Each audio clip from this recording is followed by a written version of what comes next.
Olá, começa agora mais um episódio do podcast Gotas de Esperança. Espero que você aproveite nosso programa que sempre traz informações sobre a cannabis e sua diversidade como planta, contexto social, ambiental e cultural e além, é claro, dos seus potenciais terapêuticos. Eu sou Cristina Segato, jornalista e apresentadora deste canal e dou as boas-vindas a você que acompanha este episódio inédito do Gotas de Esperança. Nossa proposta é contribuir com a educação canábica dos nossos associados, profissionais de saúde e público em geral, com conteúdo qualificado sobre o universo da nossa plantinha querida. Em cada episódio, teremos aqui cientistas, pacientes, advogados, médicos, dentistas, veterinários, artistas, com abordagem simples e objetiva, atualizando você sobre saúde, bem-estar, meio ambiente, legislação e outros temas. O podcast Gotas de Esperança é uma produção da Associação Abrace e você pode acessar esse e outros episódios pelo Spotify. Procure por Gotas de Esperança no aplicativo ou, se preferir, no site da Abrace. Anota aí. Abrace Esperanca, tudo junto, sem cedilha.org.br. abraceesperanca.org.br. A Abraça Esperança é uma associação de pacientes localizada em João Pessoa, na Paraíba, autorizada desde 2017 pela Justiça Brasileira a cultivar e fornecer derivados da planta cannabis aos seus associados, em forma de óleo e spray. Para mais informações de como se associar e ter acesso ao Óleo Esperança, produzido pela nossa associação, acesse o site da Abrace. No episódio de hoje, nós vamos entrevistar Rodrigo Montezuma, médico veterinário, advogado e presidente eleito do Conselho Regional de Medicina Veterinária do Distrito Federal. Tudo bem, Rodrigo? Seja bem-vindo aqui no nosso podcast. Tudo bem? Boa tarde, obrigado pelo convite. Estamos sempre aí à disposição. Vamos falar então dessa novidade recente agora, né? Que a Anvisa ela liberou a prescrição de cannabis para os médicos veterinários. Como é que você vê o impacto dessa nova decisão da Anvisa para a medicina veterinária no Brasil? O que muda na prática para os profissionais e para os pacientes? Dia 30 de outubro, a Anvisa deu um importante passo para a regulamentação da cannabis na medicina veterinária, um pleito que vinha já caminhando desde 2022, quando um deputado pediu ao Conselho Federal de Medicina Veterinária que nós o assessorássemos, né, nós, eu digo o Conselho Federal de Medicina Veterinária, o assessorássemos na produção de um projeto de lei para o uso da cannabis na medicina veterinária, né? De lá para cá, foi feito um estudo jurídico a respeito disso e técnico também, com a criação de grupos de trabalho para a regulamentação da cannabis na medicina veterinária, o que foi encampado pelo Dr. Francisco, que me colocou à frente desse grupo de trabalho, onde pesquisadores da Universidade Federal de Santa Catarina, na figura do professor Eric Amazonas, bem como a Kátia de São Paulo, Tarcísio do Nordeste, Carolina Campagnoni e eu, nós nos reuníamos para deliberar e participar, né, das reuniões setoriais, justamente visando chamar a atenção, primeiro, que nós não somos simplesmente veterinários, somos médicos veterinários, ou seja, a Anvisa, ao limitar a prescrição para aqueles formados nos conselhos regionais, aqueles registrados nos conselhos regionais de medicina, excluiu a categoria médica e inicialmente também a categoria, né, da odontologia. Como ele já havia aberto para a saúde humana, para expandir para a odontologia, foi um passo relativamente simples. No entanto, para a medicina veterinária, dadas as peculiaridades, né, do tratamento de animais sobre a responsabilidade ou animais que tenham como proprietário pessoas, né, havia toda uma necessidade de se fazer essa regulamentação olhando para o animal, mas pensando que ele tem um responsável ou um produtor rural, né? Porque nós, quando falamos da medicina canábica para os animais, nós estamos falando do pet, estamos falando do animal silvestre em cativeiro, estamos falando dos animais de produção em cativeiro também. Então, a perspectiva de utilização da cannabis na medicina veterinária tem um potencial gigantesco. Só em pets, cães e gatos, a gente falaria aí em torno de uma população aí de 100 milhões de animais, né? Quando a gente passa para os silvestres, esse número é desconhecido, o silvestre em cativeiro, e quando se fala em animais de produção, aí nós temos os maiores rebanhos comerciais do planeta, né? Tanto de bovinos, quanto suínos, quanto aves, e em que a utilização da cannabis e a redução de níveis de cortisol, principalmente com a utilização da cannabis mais próxima ao abate desses animais, né, carece ainda de pesquisa nesse sentido para demonstrar a redução dos níveis de cortisol, que traria um apelo social mais condizente com o bem-estar desse animal, né, naquele momento tão crucial que é nos servir de alimento, e também seria uma alavancagem produtiva nos dois setores, tanto no mercado canábico quanto no mercado de carnes com menos estresse. Perfeito. E como que foi esse processo de articulação até chegar à aprovação da Anvisa? Vocês fizeram aí uma espécie de grupo de trabalho para poder levar as informações, os dados científicos? Você citou o Eric Amazonas, que tem um trabalho lá na Federal de Santa Catarina muito bem fundamentado. Vocês fizeram essa articulação? Sim, esse grupo de trabalho, por meio do Conselho Federal de Medicina Veterinária, por algumas vezes oficiou a Anvisa a necessidade de regulamentação sobre o tema, principalmente porque o médico veterinário já vinha prescrevendo em evidente desobediência civil, pois estava perfeitamente enquadrado no tipo penal da prescrição sem regulamentação, né? E o texto da Lei Penal Extravagante da Lei de Drogas fala exatamente isso, tanto no 33 quanto no artigo 38, prescrever sem regulamentação ou em desacordo com a regulamentação concedida. Então, esse passo de regulamentação através de adendos pela portaria 344, adendo 12 da lista permite agora que o veterinário com segurança jurídica faça sua prescrição. Obviamente que isso perpassa por um programa de treinamento, né, por capacitação dos médicos veterinários para a prescrição da cannabis, de acordo com as patologias a serem enfrentadas, né, ou situações de alívio de estresse, doenças osteomusculares, controle neurológico de epilepsias e convulsões. Então, isso tudo ainda é um universo a ser explorado pelo médico veterinário, né? Existem uma série de doenças de cunho neurológico, por exemplo, a sinomose, ela promove ataques epiléticos cujo controle é feito pela alopatia e agora poderá ser feito com o extrato de cannabis.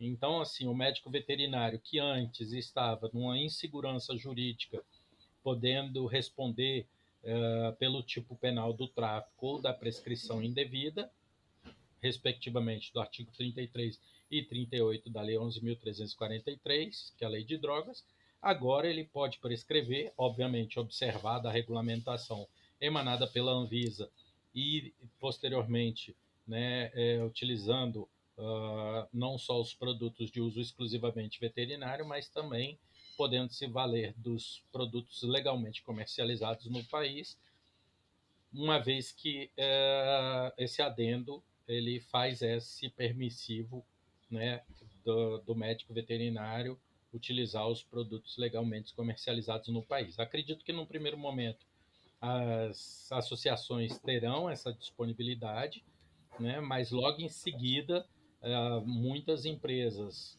americanas e europeias devem ingressar no mercado brasileiro, né, já com o produto acabado, mas o adendo 11 da lista E permite que haja também a importação, né, e o registro de produtos de cannabis no mapa, oriundos dos insumos farmacêuticos ativos, produtos e subprodutos de cannabis, aí seria especificamente com selo de uso exclusivo veterinário.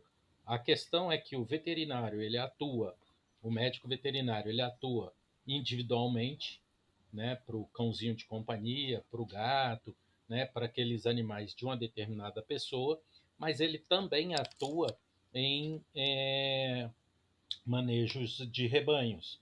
E aí, com manejos de rebanhos, essa possibilidade de utilização da cannabis como fator nutricional, biodisponibilidade de, de proteínas, né, de aminoácidos essenciais, de óleos específicos, redução do estresse, o que por si só a redução do estresse já tem aspectos na melhoria de ganho de peso, vão ser extremamente atrativos para os animais de produção. Excelente essa sua fala, Rodrigo, porque a gente sabe, né, que agora, daqui a alguns dias, a gente vai ter a Expo Cannabis Brasil e lá a gente vai falar sobre os múltiplos usos da planta. Ou seja, a gente trata de uma planta que serve de remédio, de alimento, pode servir para construção civil, pode servir para a indústria têxtil, enfim. Então, isso já é mais uma novidade, ou seja, a cannabis pode ser usada como ração, como alimentação para rebanhos, né? Então, imagina a gente poder alimentar, que é riquíssimo, né? A semente da cannabis do cânhamo é riquíssima em ômega 3, riquíssima em proteínas, então isso poderia ajudar muito, né? O que vem de encontro aí com a minha terceira pergunta para você, que é: como que a gente faz? O que você acha que precisa para uma regulamentação que atenda realmente às necessidades do país? A gente vai de RDC em RDC, a gente vai de HCs, ou seja, as pessoas entram na justiça para pedir que o juiz autorize que ela tenha o cultivo próprio dela, para ela fazer o remédio dela, para fins medicinais. Ou seja, é um limbo jurídico, tem uma série de brechas e de coisas que você vai ali, as próprias associações, que é um modelo único no mundo, porque não tem associação de cannabis nos Estados Unidos, quer dizer, tem, mas não como aqui, né, que tem um protagonismo, né? Então, pensando em regulamentação, assim, de lei, aquela coisa que vem, pá, como que você acha que pode ser? Olha, como a gente costurou isso já junto à Anvisa e por ocasião do GT fizemos algumas reuniões online, nessas reuniões houve a possibilidade de juntar MAPA e Anvisa no mesmo ambiente, justamente porque antes um estava jogando a bola para o outro, né?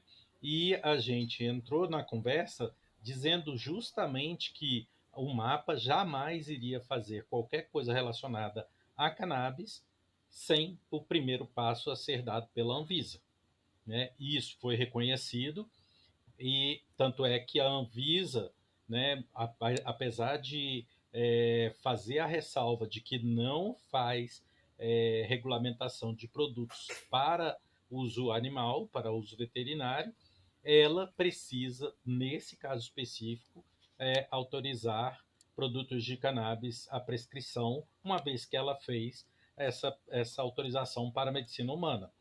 Como isso então, assim, quando a gente fez essa costura, a gente fez a costura não somente para que o médico veterinário pudesse prescrever, mas também pensando, né, na indústria para fornecer o produto e pensando também no proprietário do animal ou responsável pelos animais, né, no sentido de adquirir o produto de cannabis. E em relação à cannabis, a própria regulamentação da Anvisa, ela já é inovadora no mundo, porque ela criou um caminho do meio de produto de cannabis, em que ele nem é considerado medicamento, nem é considerado fitofármaco ainda. Ele é um produto específico de cannabis, né? E uma das coisas que são muito comentada nos encontros, simpósios e seminários é que assim a gente não vê congresso de um determinado produto. Não existe um congresso da dipirona, mas existe o congresso de cannabis, né? Então assim é bem peculiar essa planta com todo o estigma que ela carrega, mas que vem se demonstrando uma importante substância terapêutica para diversas patologias. Obviamente que isso passa por necessidade de pesquisas e confirmações, né, com base em metodologia científica para que realmente alcance esse primor que se espera dessa planta, conforme tem se demonstrado nos estudos mais recentes. E na sua opinião, o que é fundamental para os médicos veterinários saberem antes de iniciar o uso desses produtos na prática clínica? Existe algum tipo de treinamento ou capacitação que o conselho pretende implementar? Algum tipo de cartilha? Enfim. Pois é, a capacitação hoje ela já é feita por algumas instituições, né? Vários dos primeiros médicos veterinários prescritores que vinham documentando os seus pacientes, né? Isso tudo, o ideal mesmo é que seja submetido à academia para que haja a possibilidade de reafirmação de cunho científico, né? Com ah, grupo controle, testes amostrais com N significativos, justamente para que a gente alcance a segurança jurídica, jurídica e terapêutica, né? Tendo em vista que, apesar dessa substância ter uma dose letal extremamente alta, a, a ponto de causar efeitos deletérios, né? Mas é interessante que a gente atue com essa substância com um mais pleno conhecimento para ser pontual exatamente onde há necessidade daquela, né, de contornar aquela patologia ou aquela deficiência que o animal está passando naquele momento. É importante ressaltar que com a pandemia, né, as pessoas ficaram mais em casa, e aí eu não sei se isso foi bom ou ruim para os animais, né, porque se aproximaram mais e agora com as pessoas voltando a trabalhar, você tem aquele distanciamento do animal, né, não raro a gente vê aí câmeras em casa em que o animal fica totalmente desesperado com a ausência do proprietário na residência, né? Que fica aí o animal passa a ter um comportamento de roer coisas, de destruir coisas por pura ansiedade. Então, a utilização da cannabis é também uma possibilidade de deixar esse animal um pouco mais tranquilo, né, nesses momentos de ansiedade, tanto com a ausência do proprietário ou responsável, como com o retorno dele, que não raro muitos cães não conseguem ter controle de tão emocionado, não conseguem ter o controle da urina, né, ficam rodando totalmente descontrolados. Então, assim, a trazer níveis de tranquilidade maior para esses animais, porque eles vivem em ansiedade, é uma perspectiva interessante também para a utilização da cannabis na medicina veterinária. Muito bom. E você falou aí da questão da academia, da universidade, né? Essa decisão da Anvisa também é uma oportunidade de inovação no ensino veterinário, né? Você acredita que a cannabis entrará em breve nos currículos das faculdades, das graduações de medicina veterinária no Brasil? Eu acredito que sim, porque com essa abertura, agora a gente tem o respaldo jurídico para que as universidades possam efetivamente abraçar a pesquisa. Antes dessa liberação, qualquer tipo de pesquisa só era alcançada mediante algum instrumento jurídico, como o habeas corpus, né, para que a universidade pudesse realizar o plantio e que os professores, os cientistas ou alunos pudessem realizar as pesquisas. Então, esse passo é extremamente importante para que se reconheça a possibilidade de utilização dessa substância na academia. E assim, pela primeira vez na história, a gente teve a utilização primeiro em humanos para depois ter em animais. Que legal, isso eu não tinha me ocorrido ainda. Que incrível, exatamente, né? Muito bom. A gente sabe que hoje a maioria das famílias, muitas famílias têm um animal de estimação e esse animal de estimação é parte da família, né? Não tem como, tem esse apego, né? Então, todo tratamento é bem-vindo, tudo que puder auxiliar é bem-vindo, né? Agora, pensando aí em acesso, né? Esses tutores, é, a gente sabe que às vezes ainda o acesso não é muito fácil. As associações têm esse papel de disponibilizar um acesso mais democrático, né? Você acredita que com essa decisão talvez tenha mais procura, talvez a gente possa ter uma condição de acesso e de preço mais, sim? Mais condizente? É, Pois mais é, condizente. a possibilidade de utilização da substância na medicina veterinária frente às populações animais tão numerosas que a gente tem aqui, né, proporcionam que a indústria realize o direcionamento para produtos com alto volume de escala. E aí, esse alto volume de escala dessa substância terapêutica tende a minimizar preço, né? Bem como a própria competição, né? A própria concorrência entre as empresas, né? Então é uma balança que sempre vai ser ponderada aí a disponibilidade, a concorrência, né? E o número de potenciais clientes. Quanto maior for esse número, melhor a perspectiva de redução de valores, né, para a distribuição desse produto, porque ela acaba alcançando cifras bilionárias com uma quantidade expressiva, né, do produto. E aí o que estabelece de fato o preço é a concorrência.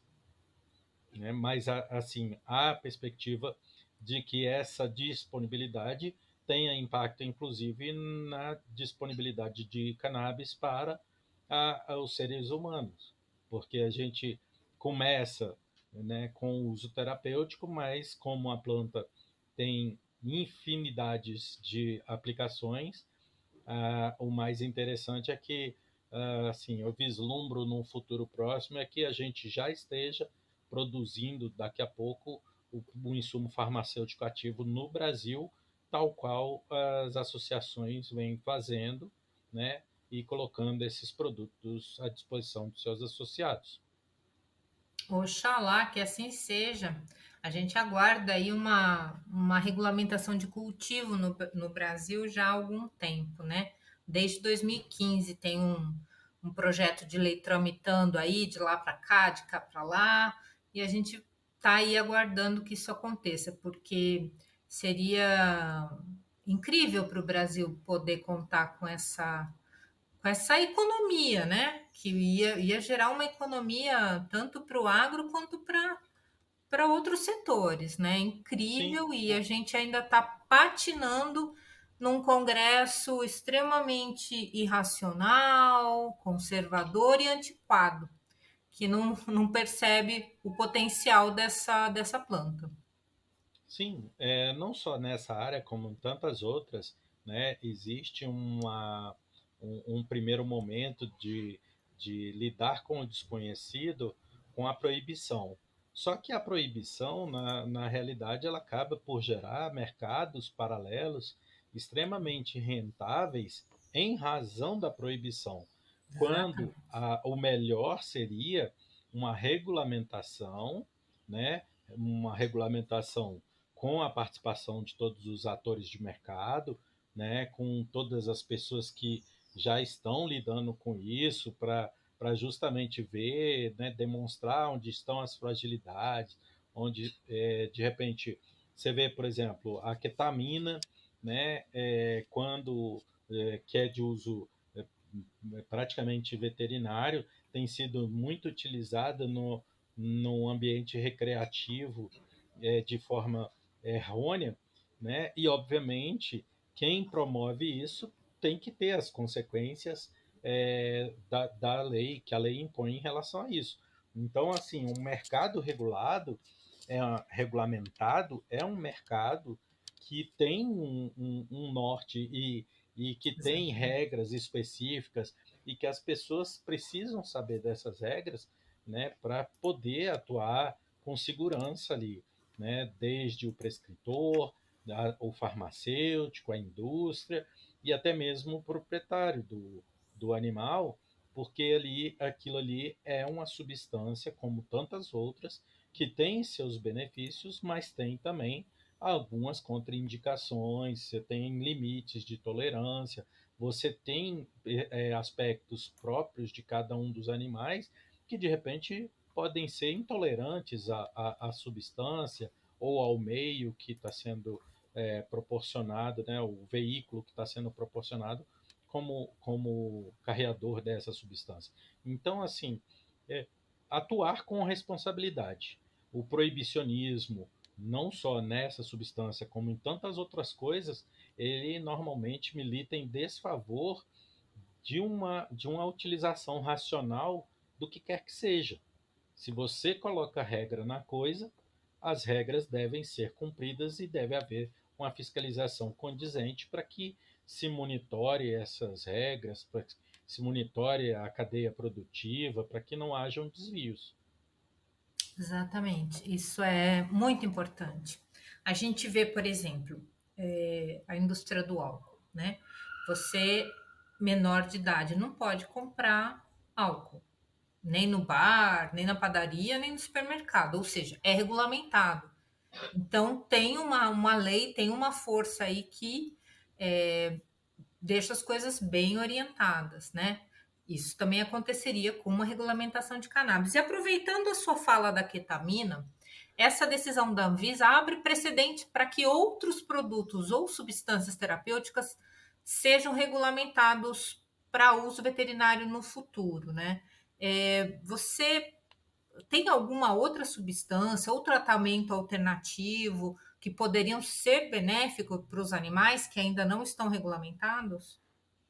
Pois é interessante a sua pergunta, porque a portaria 344 da Anvisa, a gente já estava lá na portaria 344 da Anvisa, né, quando ela, numa nota dela lá, falava, né, que os profissionais legalmente habilitados para essa lista eram os médicos odontólogos e médicos veterinários. Então, assim, a gente já atua com uma série de substâncias constantes na portaria 344 da Anvisa, e a única substância que havia uma vedação expressa por conta da RDC 327 era justamente o produto de cannabis. Né? Todos os demais produtos, os médicos veterinários já usavam, alguns, inclusive, psicotrópicos com potencial de dependência extremamente maior do que o próprio produto de cannabis. Então, assim, era uma restrição indevida ao médico veterinário, que tem sim a responsabilidade com tantas outras substâncias alopáticas que têm um potencial psicotrópico muito maior do que a própria cannabis. Ou seja, a justiça foi feita, né? Agora, aos 44 do segundo tempo, no finalzinho do ano, vamos entrar em 2025 com novas propostas aí para a medicina veterinária e para os nossos animaizinhos, né? E exatamente. E assim, eu parabenizo todos os integrantes do GT de proposta regulatória da cannabis na medicina veterinária, né? Doutora Kátia, doutora Cíntia, doutor Tarcísio, Érica Amazonas, Caroline Campagnoni, justamente porque essas pessoas,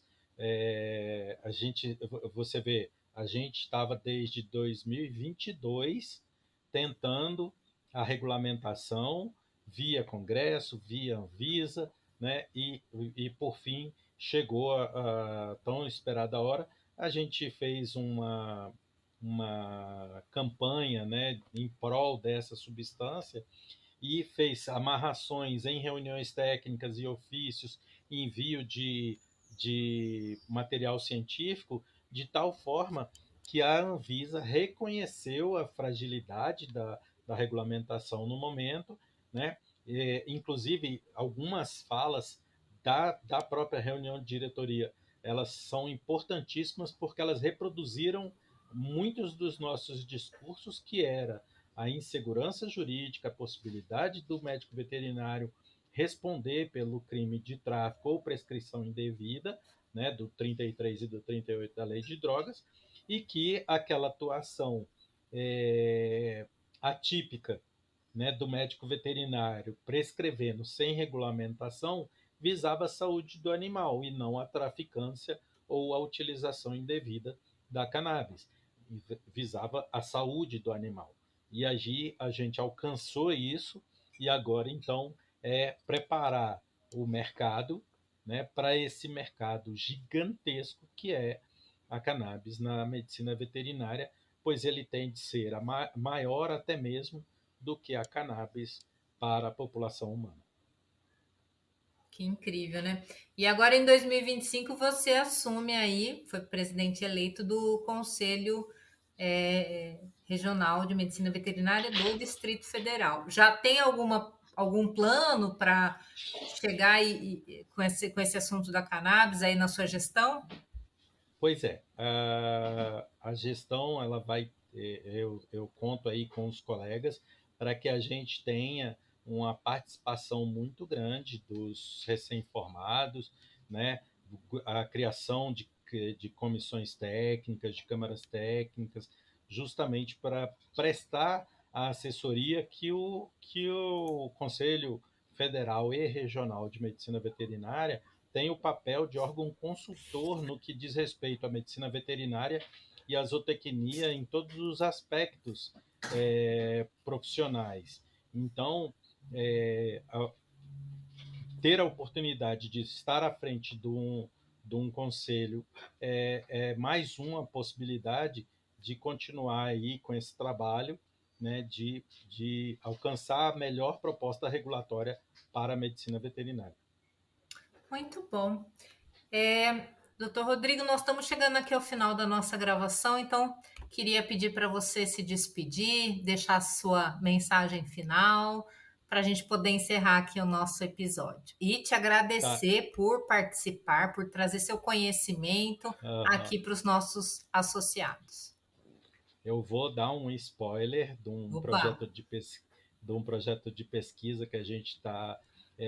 Isso é uma situação que eu converso desde as primeiras reuniões dos GTs. Eu sonho um dia em que numa granja de aves, momentos antes da panha, eu não sei se você sabe o que é a panha, aquele galpão com uns 30 mil aves, são colocadas caixas dentro do galpão. Então, momentos antes dessa panha dos animais, né, ser administrado a cannabis, a ponto que eles fiquem mais tranquilos, facilitando dessa forma a panha. Aí esses animais são colocados dentro das caixas, as caixas colocadas em caminhões, destinadas ao abatedouro, e aí esses animais nos servem de alimento. Então, se essa é uma proposta que eu vou fazer para um mestrado, justamente, né, se a gente conseguir uma gota de cannabis por ave na vida dela nesse momento, e isso efetivamente traga uma redução, por exemplo, do nível de cortisol na carne, e então você vai fazer um grupo controle que não vai fazer isso, e outros grupos com diferentes miligramagens para saber em que ponto a gente tem redução de estresse sem resíduo na carne da substância canábica, né? Promovendo dessa forma uma carne mais saudável, sem esse cortisol. Eu fico imaginando isso, e aí quando eu imagino isso, eu olho para o mercado brasileiro, em que a gente tem 7,2 bilhões de aves abatidas por ano. Seriam 7,2 bilhões de gotas. Isso é mercado para qualquer um. E eu acho que assim, é esse o universo que eu vislumbro lá na frente, um dia a gente podendo utilizar a semente de cannabis como fonte de ômega 3, de aminoácidos, né? O próprio óleo de cannabis como fator desestressante de animais em cativeiro, aí em cativeiro geral, tanto silvestre quanto animais de produção, né?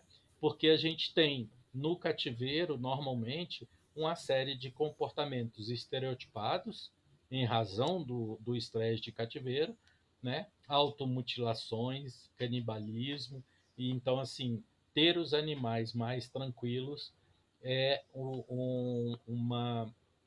é um, é um benefício gigantesco que essa planta pode nos trazer.